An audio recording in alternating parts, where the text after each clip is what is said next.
Okay, hi, welcome back. Now that the electronics are out of the way, I can continue with the paint job. And I decided to do this on two parts just because I'm running out of room. So first I'm gonna do the back side and then I'm going to move the lathe where I can better access the front and do that on the second time. Just because the lathe is quite big.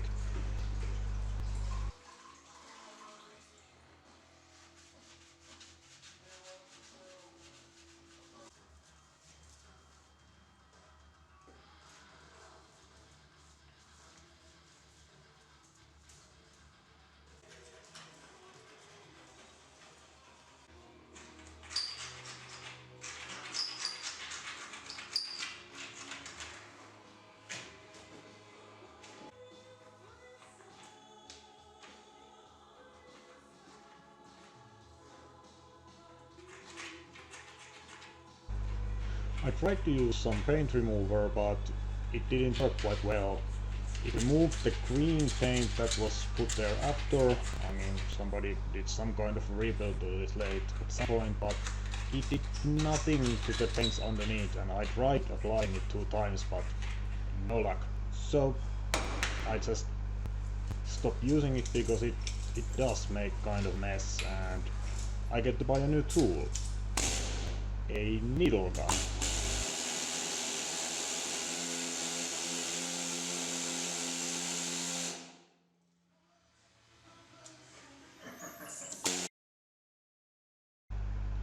Needle gun is a real air hook, so I have to switch between the wire wheel and the needle gun just to give my compressor a fighting chance at this. But all in all, the combination make quite fast work of the stripping of the paint.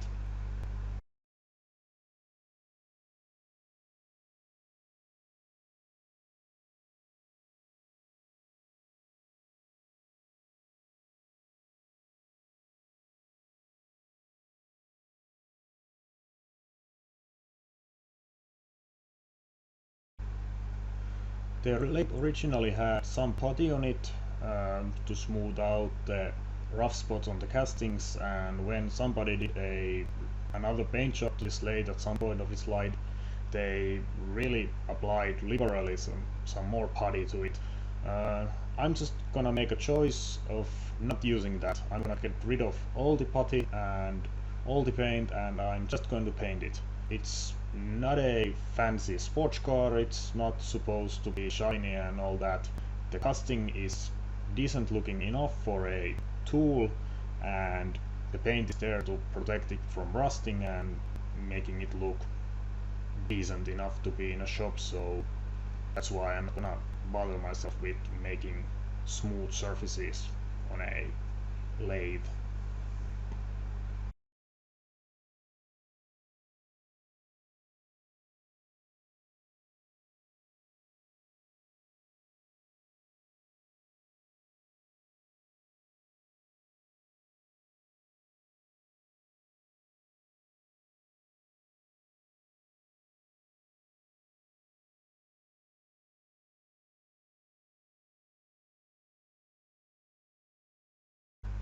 After the metal removal of paint and rust, I wipe the thing down with degreaser and a paint to get off all the grease and stuff like that, all the dust, so the paint will attach it as good as it can.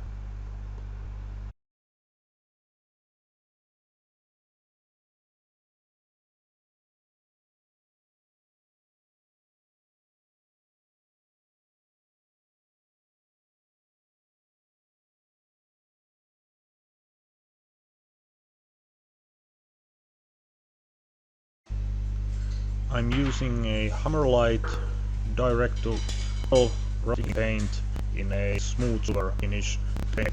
Like I said, I'm not gonna put anything, I'm just using a fuller paint direct to metal.